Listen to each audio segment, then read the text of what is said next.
Solo climbing in Overwatch is one of the most difficult things when you have bad teammates. This video is specifically going over the best heroes to solo climb with. Heck, we just hit Masters on, I think this is my 5th account, and this account we're just playing all of the heroes that basically get buffs and nerfs, just so I can give you guys a variety of gameplay and upload, like new content here. But I have a great video for if you guys want to go ahead and climb, and you want to be able to climb even though your teammates suck. These are the best heroes to play if you have doo-doo teammates. Basically, you are stuck with them, you gotta make the best of the worst, and you gotta try some of these newer heroes out to basically be able to climb, because no matter how good you are at certain heroes or roles in the game, sometimes your teammates just simply cannot win with maybe you picking a certain hero because they're just sitting in the back, they're not following up on anything. So this is my guide for solo climbing in Overwatch in terms of like the best heroes that I can recommend. So starting right off, we're going to go start from the bottom and work our way up, and we'll go in and kind of explain why some of these heroes are in the section that they are. So starting right off, no matter how good you play certain heroes, sometimes your teammates aren't going to be able to follow up. The first example that I want to give is Mercy. You have to basically identify who is the carry on your team and basically boost them, as in you're going to be pocketing the best player on your team. Now, of course, this video is all about if you have a bad team, what are the best heroes to solo climb and solo carry with. Mercy doesn't allow you to really solo carry a game. Your idea for Mercy in terms of like gameplay playstyle is to always pocket the best player on your team and let them shine. But if your whole team sucks, then yeah, why would you play Mercy in the first place? Unless you're going to try to go battle Mercy, you're going to be a TikTok Katrina Mercy. It's unrealistic. You're not doing it, alright? You might hit a few clips, but at the end of the day, Mercy is not a character designed to solo carry games, alright? It's kind of the same thing with Moira. Like, yes, you see very low rank areas of Moira, like maybe up until Diamond. They're like in the back, they're flanking, they're like, look at my stats. The stats don't really matter. A good Ana or a good Kiriko play will actually make an impact on the game. You cannot realistically go in and get picks as Moira when you're trying to climb. This whole video, by the way, is mostly geared towards, like, even though I've hit Masters, Grandmasters, the thing is this video is more geared towards most players that want to hit about Diamond. That's kind of the goal I think most people want to hit when they're like, I'm looking to climb in Overwatch, versus specifically for like top 500 players, right? Usually people that are top 500 or even Grandmasters, they're not looking up Overwatch guides. So that's what I'm going to be mainly focusing this video on, because yeah, lower ranks, I'm sure Moira can do stuff, she has damage, but a good Ana sleep, a good Ana anti-grenade could win a team fight, but a good Moira orb or a coalescence isn't going to really turn the tide of the battle in most situations. Roadhog isn't here for another reason. Dude, Roadhog's just really bad right now. He's like the worst tank in the game. He's literally like an ultimate battery. It's the biggest piece of dog shit. If you're trying to play Roadhog to climb, sure, it's possible. Maybe when he gets his rework, which we'll be covering on the channel when it does happen, so subscribe if you're new and you'll see it. But the thing is, Roadhog is just an ultimate battery. He's a terrible, terrible, terrible pick. There are very specific maps, sure, like well, where you can throw him in the hole. It can work, but it's unrealistic to carry as Roadhog realistically now with the most recent nerfs. I know there's some people that still claim, like, you can play him, they show clips. He's just stay away from Roadhog. He can't one-shot. You're broken. I don't want to play with you anymore.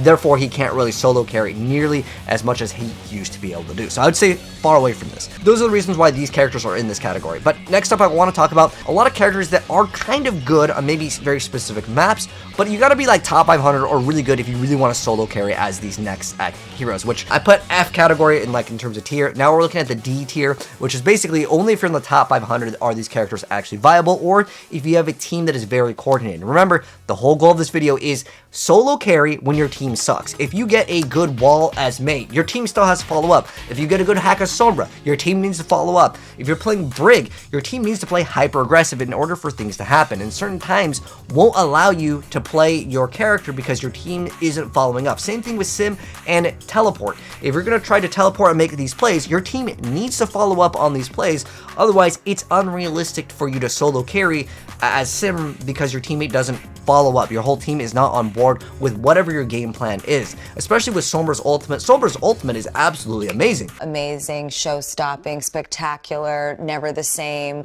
But again, the whole point is if your team doesn't follow up, what can you actually realistically do in some situations? You can't do anything because certain heroes are designed to basically help out your team secure kills. The best example is Maywall, especially if you're playing solo and maybe no one's calling out. If your whole teammate sucks, that was the point of it. And I even brought this up up in my live stream here. I used to be rank 1 in Heroes of the Storm. It's a game that's kind of like League of Legends. It has some Overwatch characters in it. But sometimes, no matter how good I was at certain heroes that were OP during certain seasons, if the character could not solo carry, I wasn't going to win the game, right? So you have to factor that in as well, maybe your team composition. Like, for example, Torb is absolutely amazing against a Winston that is just diving the back line again and again, and maybe your back line is complaining. You could pick Torb and actually do a lot of work with it. So I'm not saying that these characters are absolutely terrible, never play them, but there are sometimes certain matchups, maybe a ball is causing a lot of problems, maybe a Doomfist is going in your backline and limiting stuff. Here, sure, maybe you can try to play Sombra.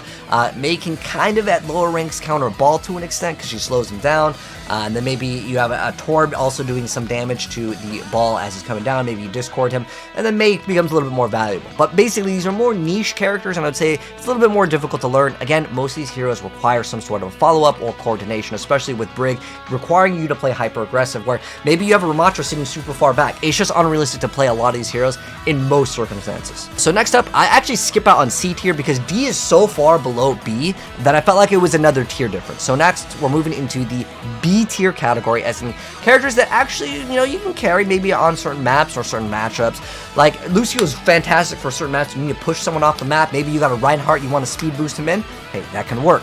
But for the most part, I would say these heroes are a little bit harder to solo carry on. Baptiste, it depends on the range, really, because his damage drop-off is so hard. Zen is just better at doing, like, the job of a DPS hybrid, especially with Discord being so powerful, just throwing on the tank and heal orb on your tank, and the tank trades usually are in your favor, unless someone gets picked off by, like, a Widow. But for the most part, that's where these characters are. Yeah, you could kind of solo carry, but they're more niche matchup dependent. Even, like, Bastion, sometimes against Winston, yeah, he could be definitely pretty dang good, but on average, let's be realistic, you're not going to be, like, destroying teams consistently as Bastion versus some of these other heroes. Again, comes up to the match dependent. It's still, these are kind of less reliant on your team because you can do amazing things with Baptiste, like if a Tracer is, on you, or certain things that are trying to one-shot. Baptiste can be excellent to maybe get around that, or swap the Baptiste when you know it's overtime and you need to stall, and you're trying to, like, outplay, like, maybe a Junkrat Tire, or a certain ultimate that's up, right? You can swap to these heroes, but it's a little bit more difficult to solo carry as these characters. Next up, though, I want to go over the A tier. These are going to be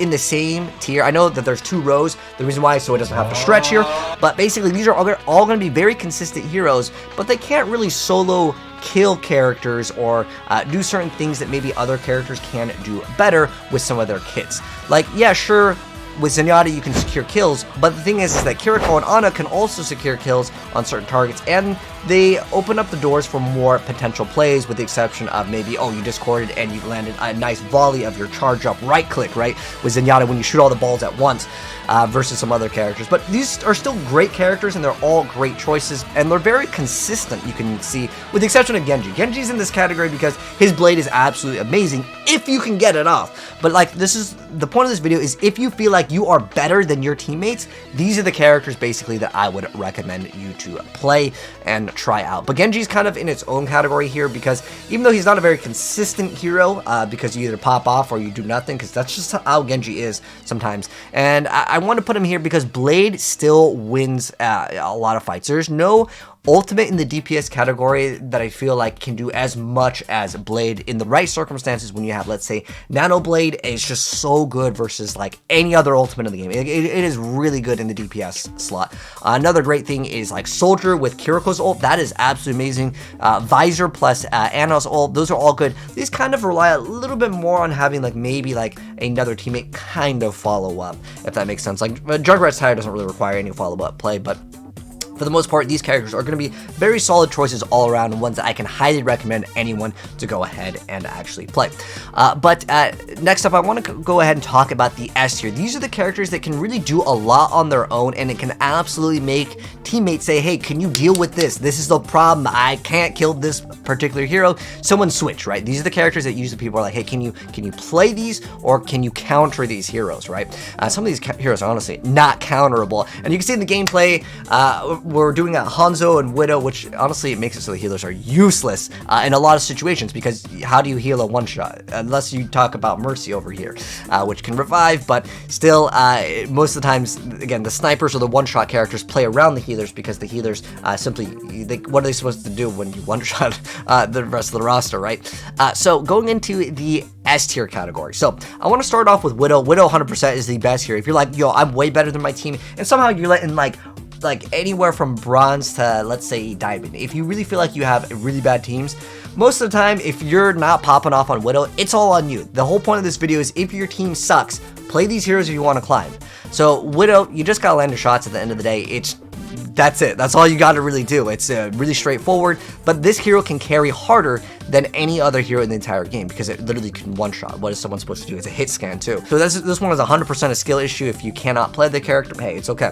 But same thing with Hanzo. It's like you can't really out-heal a Hanzo one-shot, right? So these heroes have the highest potential to solo carry games versus any of the other heroes. Sojourn, I mean, you almost one-shot, and I want to put it in this category as well. Again, in the two S tier categories, these are both in the same section here if you want to solo carry. Kiriko and Ana, they just open up the doors for more plays than any other hero, or deny plays. Kiriko's bell is the most broken thing ever in the history of Overwatch. It'll probably get nerfed, but, you know, this season, it's on the battle pass. It's the mythic skin. You know, they want people to be hyped up about the battle pass, so next season, maybe she'll get nerfed. And maybe they'll make a legendary, let's say, Brig skin, right, from the next season, because she's supposed to get a rework as well. And they're going to be like, oh, let's hype up Brig, give her a super nice buff, she's the new mythic skin, and then Brig will be the best. And the thing with Overwatch is it's an evolving game, so you got to be up to date on the news. So again, if you're new here, make sure you guys subscribe, and I'll tell you about the buffs and nerfs, and we'll make updated lists on like what's the best hero. But as of right now, Ana Kiriko open up the most plays for the support category by far than any of the heroes on the roster. Hanzo is also very strong for denying Kiriko ult. That's one thing that I like with him. But the sniper characters solo carry. They avoid a lot of the shield mechanics you'll see in terms of the roster here.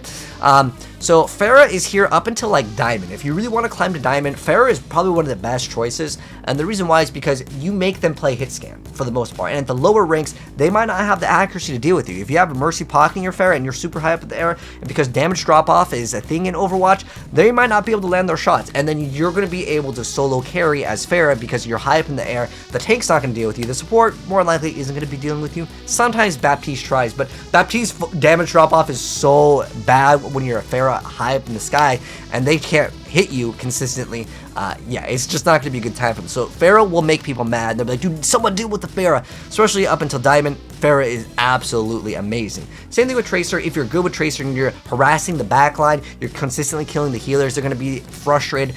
And they might swap to Moira, but you see, Moira's like, I think Moira's a really bad hero up until like Diamond. Once you're Diamond and above, Moira gets like almost zero value. Low tier, yeah, Moira is actually not that bad for dealing with Tracer, but a good Tracer will just ignore the Moira, go for the other squishy, while Moira's trying to try to right click. You can consistently, if you're good enough, one clip a lot of the squishier heroes in the game if you're good enough with Tracer. But nonetheless, next up, Echo. The ultimate on Echo is really, really good, but it does take a really long time to build. But because it's a flying character, again, you can solo carry it quite hard with that. For the tank roster, I would really recommend Orisa.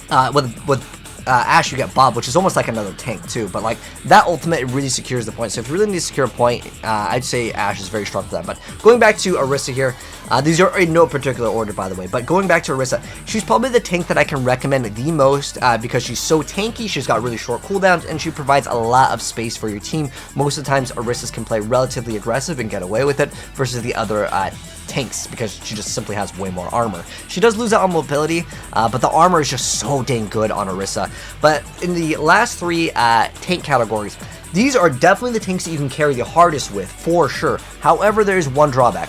They are very niche and require a good amount of skill. So they do require you to learn them, but a good ball, a good Junker Queen, a good Doomfist can absolutely be the scariest thing to deal with in competitive Overwatch, and they can 1000% solo carry games. So if you want to put in the time, I could recommend these tanks, but there's only one tank category that I have in like the S tier, which is Orisa, that anyone could just pick up and try to consider, you know, I want to go ahead and like, you know, learn Orisa. You can pick it up within, I don't know, a couple days versus like Doomfist, there are so many things to like learn.